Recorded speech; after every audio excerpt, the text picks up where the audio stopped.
I think it's important that when we're hearing that locals don't feel safe in their community, and the mayor and local leadership are saying people don't feel safe in their community, we should listen to them.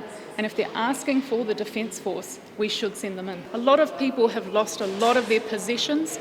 For the possessions that they still have, they're worried that people will come and take what they've got. But did he get the tone wrong when he was talking about it on Monday? Look, I think he did get the tone wrong.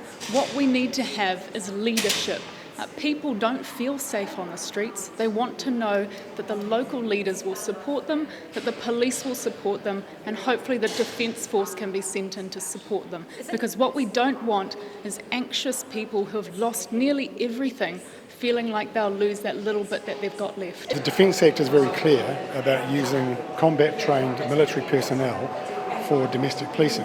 There's a very high threshold to meet, and it requires the police commissioner to effectively say that they cannot manage the law and order issues in that region.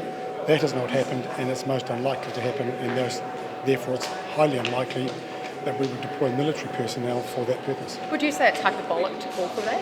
Yes. And would you say it's even fear-mongering?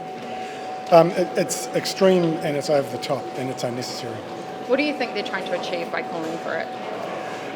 You'd have to ask them that. I know that with the additional 145 police personnel there, the police are doing an incredible job at dealing with all the complaints they're getting, and we know that in situations like this there is often heightened reports of criminal activity. It's often actually around domestic violence, as well as some thefts and car conversions. That's been happening. The role of the military is to actually help people get systems up and running, help people out, get logistics moving, get fuel and gear where it needs to go, and that's what the Defence Force is doing. And they're saying that the mayor, local leadership want the Defence Force on the ground to help out with the crime issue. So if local leadership is calling for it, is that enough? No, well, it depends what local leadership knows and understands. There are 145 additional police personnel on top of the 770 who actually reside in the Hawke's Bay.